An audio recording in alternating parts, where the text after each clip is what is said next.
Hello, everyone. So, on this slides, we will be talking about your phylum Sarcomastigophora, subphylum Sarcodina, or simply your amoebas. So, this comprises of your entamoeba, endolimax, iodamoeba, Naegleria, and your acanthamoeba species. So, the feature that separates amoebas from other unicellular protozoans is the means by which they move. Okay, so yung panggalaw nila. So this is what you call your pseudopods or also known as your false feet. So their cytoplasm extends into pseudopods. So yung cytoplasm nila, kung makikita nyo much more clearly, they extend into little feet for their locomotion. Okay, so for their life cycle, let's first talk about the trophozoite stage. So the form that feeds, multiplies, and possesses pseudopods. So this is what you have to remember for trophozoites. This is your feeding stage. Okay, it is where it multiplies. It is where pseudopods are much more present, and it is your feeding stage. So it is very delicate and fragile because of their ability to produce and use pseudopods. So delicate and fragile siya. That's why when you look at your samples, easily destroyed ang trophozoite. Okay? So it is okay, so the next bullet here, it is easily destroyed by the gastric juice of your stomach. So mostly what we see in stools are your cysts. Okay? So here, the replication only occurs in this stage, in the trophozoite stage. So the multiplication of nucleus via asexual binary fission. Okay. Next, we have your cyst stage. This is your non-feeding stage. It is characterized by a thick protective cell wall designed to protect from the harsh environment. Okay, so going back to what I said earlier, mostly cyst yung nakikita natin sa mga stool sample because meron na siyang protective cell wall. Unlike your trophozoite, na yung cytoplasm niya nag-extend pa into pseudopods, so walang protection, they get easily destroyed by the environment they're in. Okay? So for the cyst stage also, this is the most common means where amoebas are transferred to humans, and this is through the ingestion of the cyst in contaminated food or water. Okay. So, pag nata-transfer siya into sa atin, sa humans, ano daw siya?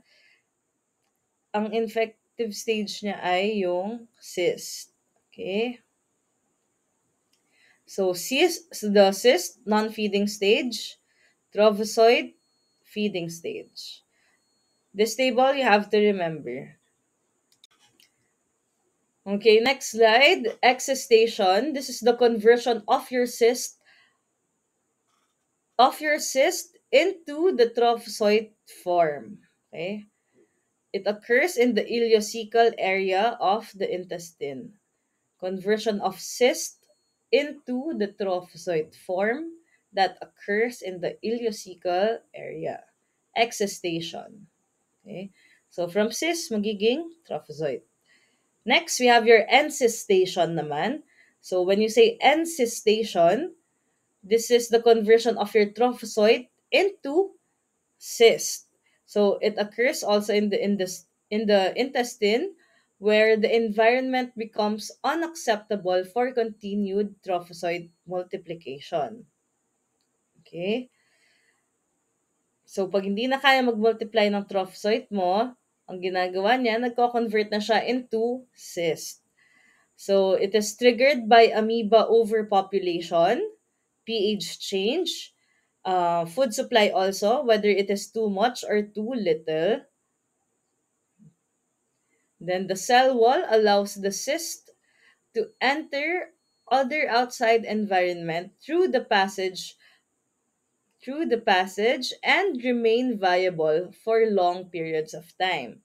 So the ingestion of infective cyst is completed in the typical intestinal amoebic life cycle. Okay. So pag encystation, pag magulo na yung environment niya, so there's pH change or food supply is too little already, yan, di na kaya ng trophozoite mag-function, mag-undergo na siya ng encystation. Okay? Para magka-protective cell wall na siya. So, trophozoites are primarily recovered from stools that are of soft, liquid, or loose consistency. While for the cyst stage naman, usually makita mo to in formed stools. Okay, let's start with your Entamoeba histolytica. Okay, for this slide, you can see an illustration of what it looks like in a trophozoite stage. So here you have your central karyosome, which is very important. Your pseudopod, makita nyo, parang meron siyang nudge. And your ingested RBCs.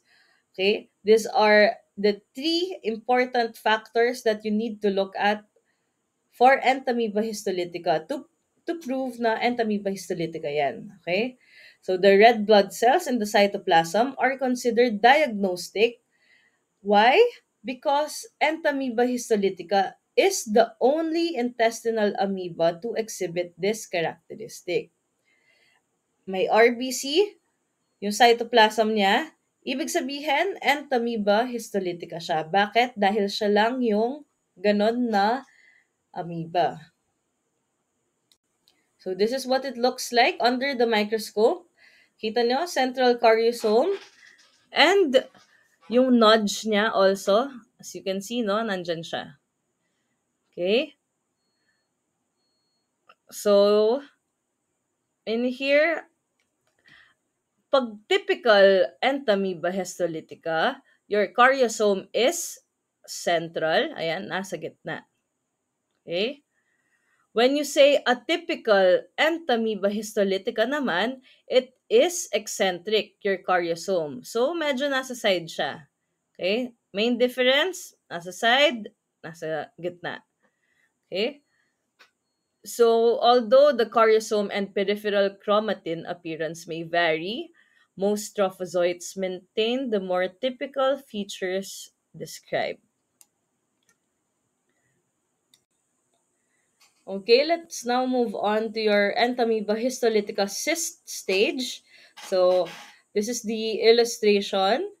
And you have 1 to 4 nuclei. You have your chromatoid bar also, which is important. Have to take note of this, that the shape is spherical to round. Okay, so for your cytoplasmic inclusions, chromatoid bar, rounded ends in young cyst, diffuse glycogen mass in young cyst.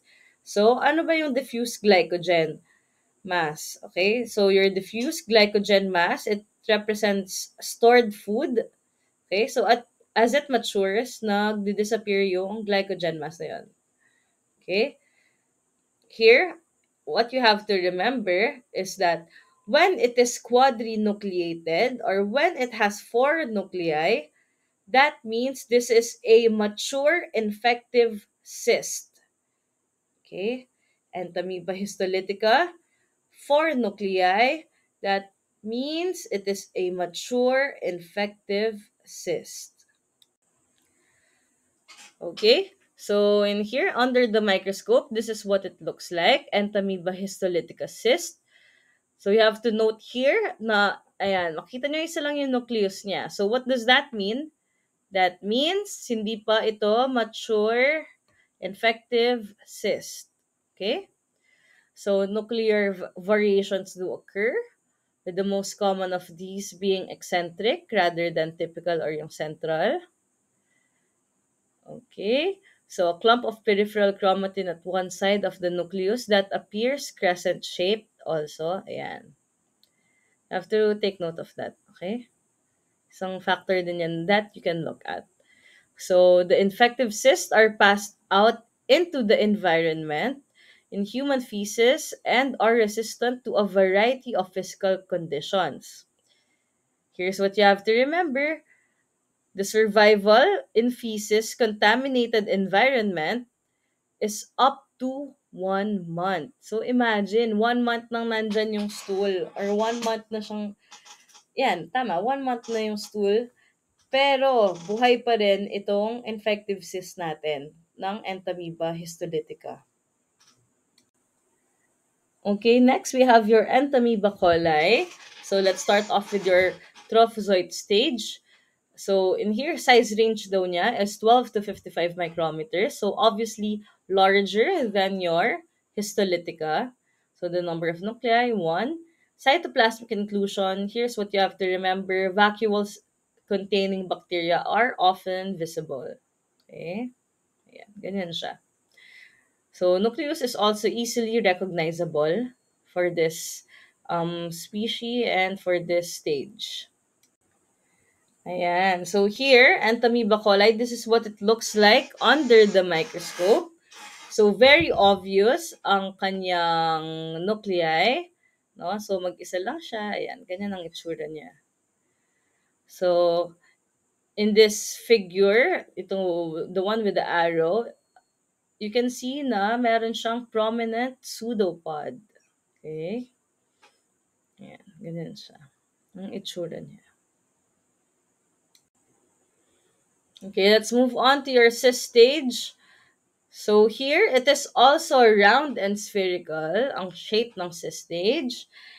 And the number of nuclei is 1 to 8. So kanina, hanggang 4 nuclei lang ang Entamoeba histolytica. Ang Entamoeba coli, it is 1 to 8. Okay?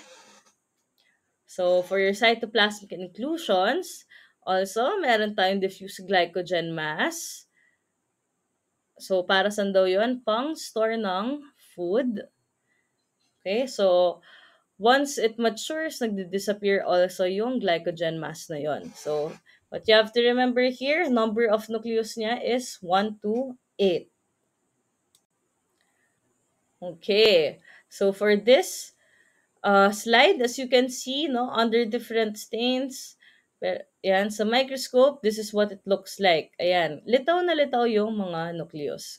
So, 1 to 8. Okay. And the Entamoeba coli cyst. So, in the right image, you can see na meron siyang 5 nuclei. The first one, 4 nuclei, but look, it's big, no? Medyo malaki yung cyst niya. So, Entamoeba coli. So, the stool examination is the method of choice for the recovery of E. coli, trophozoite, and cyst. So, the transmission of this one is through ingestion of infected cyst through contaminated food or drinks. Next, we have your Entamoeba hartmanni. So, this for your trophozoite stage, it has 1 nuclei. So, cytoplasmic inclusions niya would present ingested bacteria. For your cyst stage naman, your number of nuclei is 1 to 4. So, it is closely similar to your Entamoeba histolytica, but yung size niya, it's definitely smaller. Okay? So, let's check what does it look like on the next slide. So here you have to remember, yun nga, dahil kanina, sabi ko, kamukha niya lang yung Entamoeba histolytica. Pero you have to take note here that Entamoeba hartmanni does not contain ingested red blood cells. So here, on the trophozoite stage, no, again, 1 nuclei, tapos yung mga bacteria is present also. So you can see in the cytoplasmic area. And then for the cyst stage, so we don't have an actual photo for this. So your Entamoeba hartmanni is very small, yung cyst stage niya. And again, it is quadrinucleated, just like a histolytica, but smaller. Okay, Entamoeba hartmanni. Again, this is another illustration. So, for the cis stage, you have 1 to 4 nucleus, diba? So in here, it shows 2 nucleus only. Yan. So Entamoeba hartmanni was at one time designated as small race E histolytica because of the many similarities between the two organisms. So the serologic difference between hartmanni and histolytica have been described, and that's where you differentiate both of them. Okay, but mainly they look very similar, and ang pinaka-ano lang doon, parang smaller version siya ni histolytica. Okay? Next, we have your Entamoeba puleki. So, for your Entamoeba puleki, this is what it looks like on your trophozoite stage. You have one central nucleus with a central karyosome. So, the cytoplasm is granular and vacuolated. It has ingested bacteria also. Okay? Yan. So, pseudopod niya also, it's noticeably there.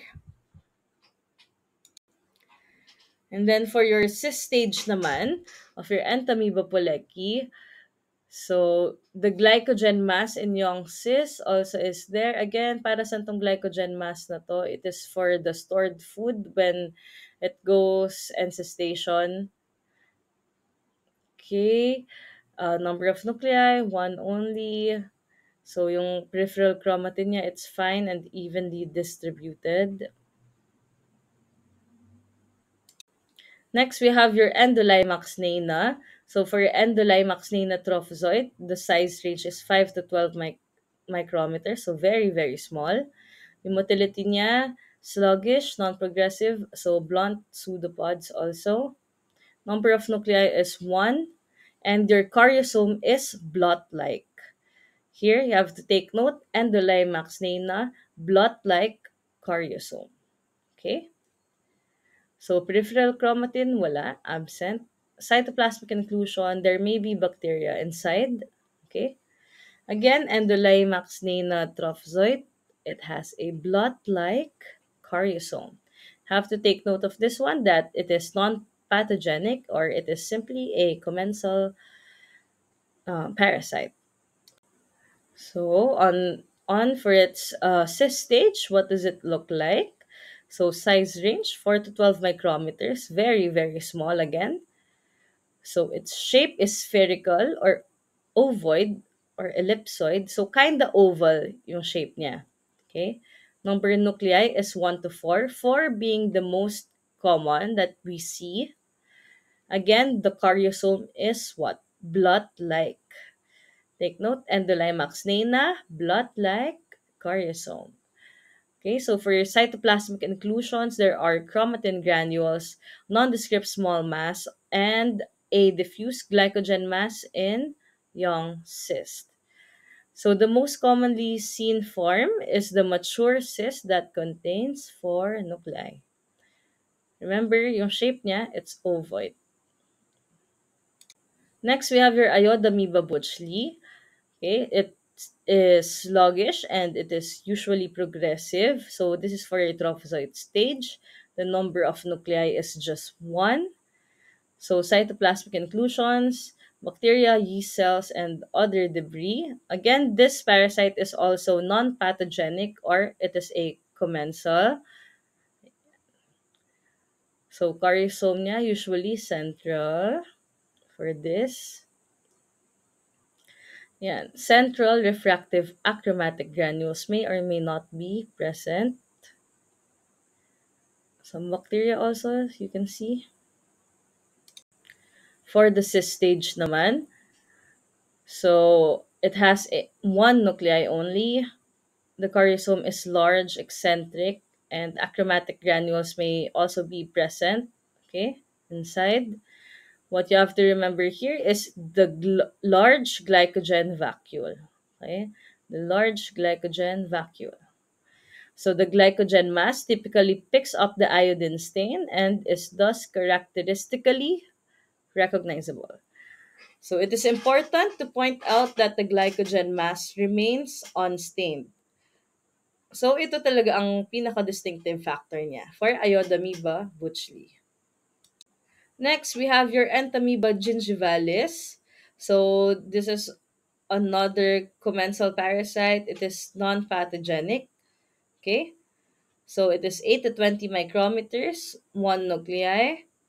So, your cytoplasmic inclusions include your leukocytes or your white blood cells. Also, red blood cells may also be present there.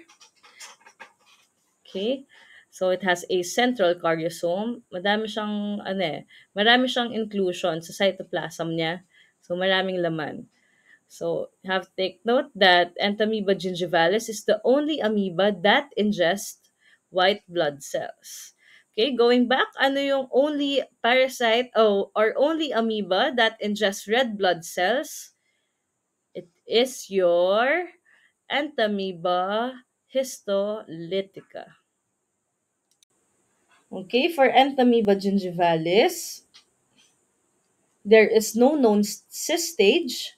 So mouth scrapings are the best samples for examination, but tonsillar crypts, pulmonary abscess, and sputum may also be sent for examination. Okay, pwede rin gamitin yung mga yon. You have also to take note that Entamoeba gingivalis trophozoites have also been recovered in vaginal and cervical specimens from women who are using intrauterine devices or yung mga IUD. Now let's move on to your Naegleria fowleri. So this one, of course, we cannot see in our laboratory, in our experiment, simply because very infective siya. You might get sick if you even had one. Okay. So what is the associated disease with this one? It is your primary amoebic meningoencephalitis or your PAM.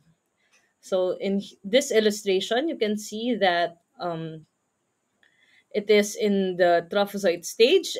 Its size range is 8 to 22 micrometers. The motility is slug-like. Number of nuclei is 1.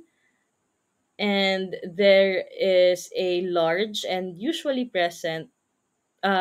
centrally located karyosome. Okay? So this is the only amoeba with 3 known morphologic forms. So specifically, this is your amoeboid trophozoite, your flagellate form, and your cyst. Okay, so this is what it looks like, yung amoeboid trophozoite. Again, ayan, lito ang pseudopods. One nuclei with large karyosome. Okay. So for the next form, again, meron ang Naegleria fowleri, ang merong only 3 forms. The trophozoite form, the flagellate form, and the cyst form. So this one for your flagellate form, why is it called flagellate form? Simply dahil meron siyang flagella. So in this stage, it appears to be a pear-shaped flagellate with 7 to 15 micrometers in size. So you have two whip-like structures again for locomotion. And this one is very specific. Meron siyang jerky movement or spinning motion. So when you look at it in the microscope, ayan, yung movement niya, jerky yung movement, nagsispin siya, malikot. Okay? So it typically has granular cytoplasms that contains vacuoles. Now for your cyst form naman, the size range is 9 to 12 micrometers, so very, very small. So it is generally round with a thick cell wall. Okay, generally round siya with a thick cell wall. So it has one nucleus and it has a centrally located karyosome with no peripheral chromatin.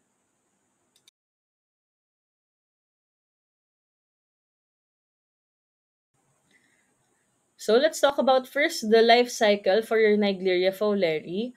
So the amoeboid trophozoite transform into flagellate in vitro after being transferred to water from a tissue or culture. The flagellate trophozoite do not divide, but rather they lose their flagella and convert back into the amoeboid form in which reproduction resumes. So the cyst form is known to exist only in the external environment. Okay? The cyst form is known to exist only in the external environment. So pag makita mo siya sa labas, cyst stage siya. Pero pag makita mo siya sa culture or sa loob ng tao or sa brain natin or sa specimen natin, which is mainly from humans, dun siya nag-form as your trophozoite stage. Okay? Loses its flagella, tapos nagko-convert siya back into the amoeboid form. Tapos pag lalabas na siya or pag mapunta siya sa external environment, nagiging cyst stage siya. You guys get it, right? Okay? So humans primarily contract this amoeba by swimming in contaminated water. So how do we prevent or how do we control this type of situations? So for Naegleria fowleri, dahil nga dahil nako-contract natin to through contaminated pools and hot tubs, ang prevention natin for here is of course to clean the pools or the hot tubs that we go to make sure they are clean, to make sure they are adequately chlorinated. Okay? Why? Dahil yung chlorine, of course, napapatay niya yan.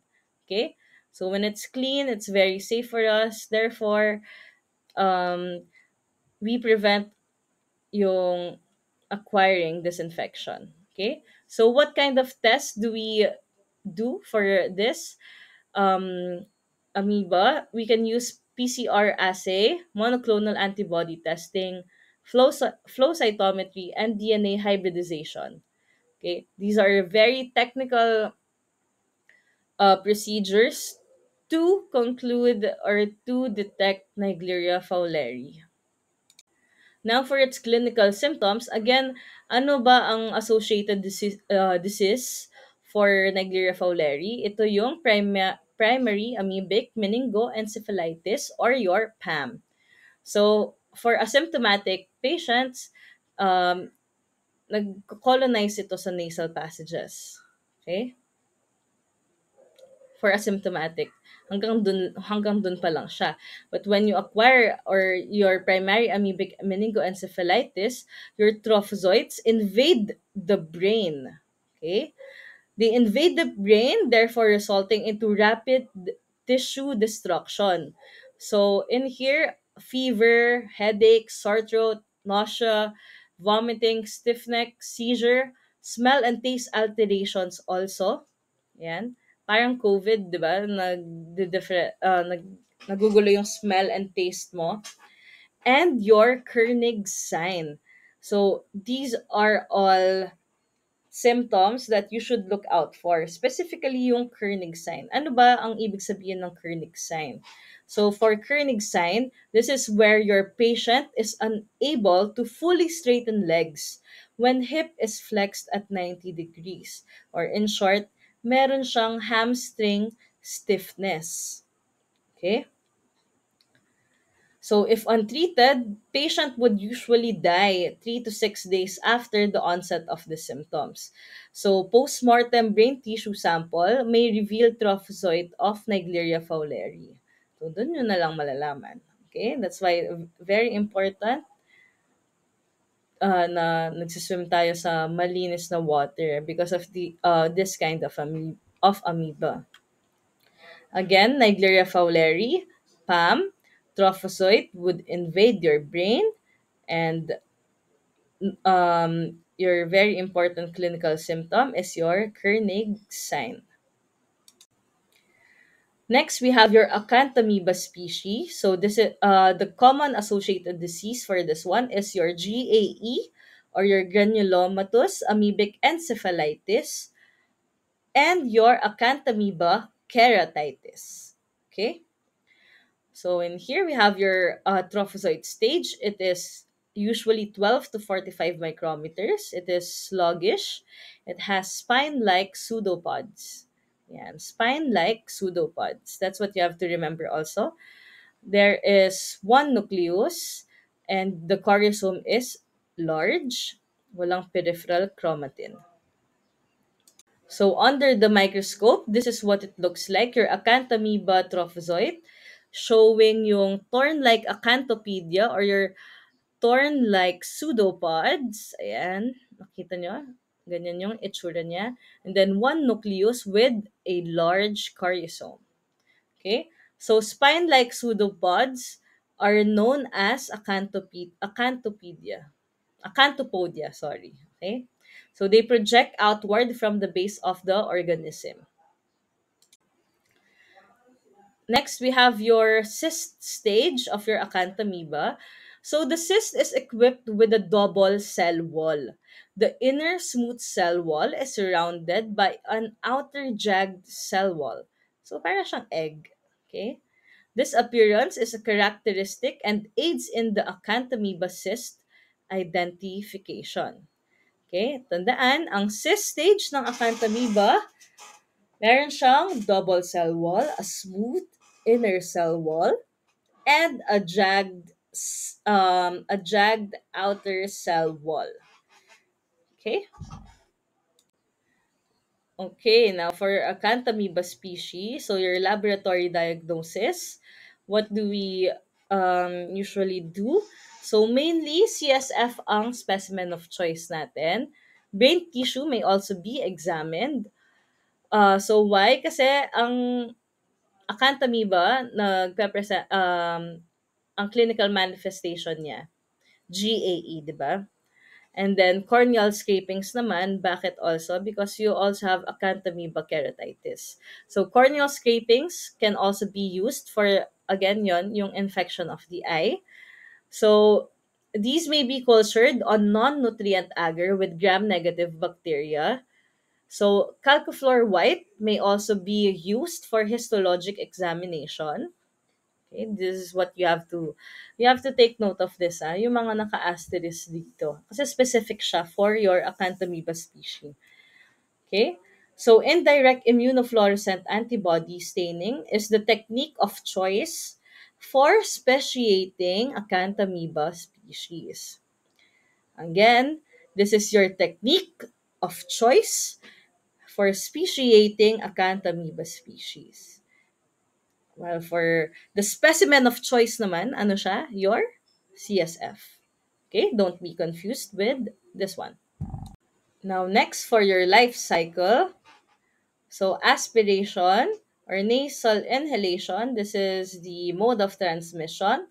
So, the trophozoites and cysts enter via the lower respiratory tract.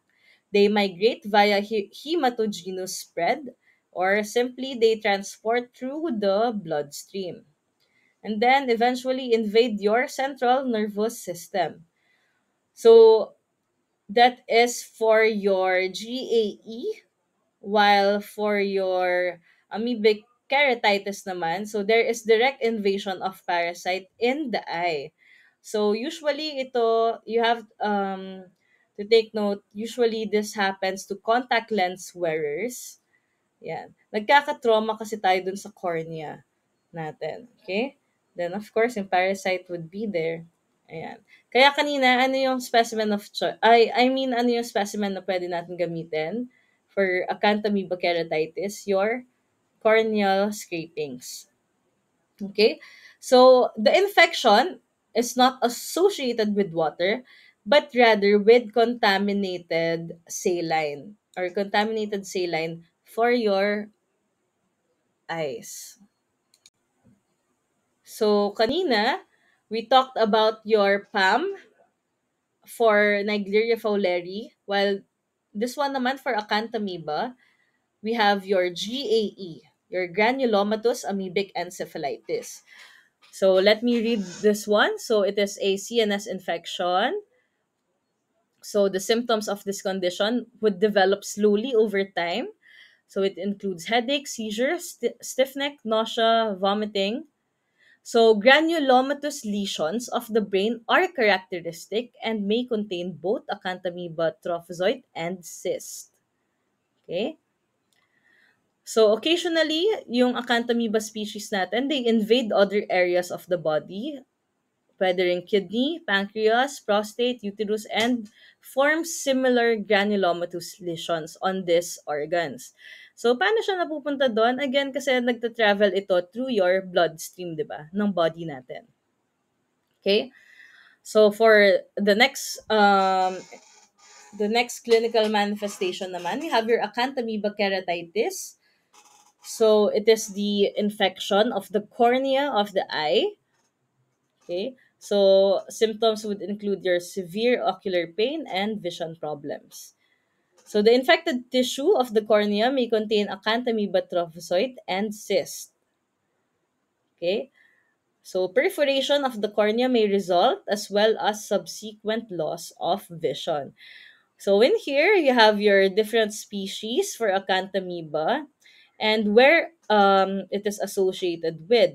So yung iba associated with CNS infection lang, yung iba with eye lang, or yung iba with both CNS and eye infection. Again, dun sa previous slides, we talked about that water is not specific na from water yung contamination, but from your saline solutions for your eyes, yung mga eye drops natin. Okay? Especially for those contact lens wearers. So you have to avoid using homemade non-sterile saline solutions. Much as possible, just buy sa EO or sa mga eye stores. Okay? So the newer testing methods, we have your monoclonal antibodies. You can also use flow cytometry. You can also use DNA RFLP or the restriction fragment length polymorphism. So yon, it is specific to aid in the taxonomic classification of your Acanthamoeba species. Okay, now to sum up everything that we have discussed from for your amoebas. So in here, you have to memorize or be so familiar with this one, especially for your final exam, for your move exam. Of course, illustrations are very important for us medtechs. Okay, na kailangan natin ma-engrave ito into our brain. So, Entamoeba histolytica with RBC, ingested RBC. Take note of this. Entamoeba hartmanni, Endolimax nana, okay, Entamoeba coli, Entamoeba pollecki, Iodamoeba buchli. So these are all on its trophozoite stage. Next, we have your Entamoeba histolytica cyst, usually 4 nuclei pag mature infective cyst. Entamoeba hartmanni, in here it shows 2 nuclei, but sometimes it would show 4. It is like a smaller version of your histolytica.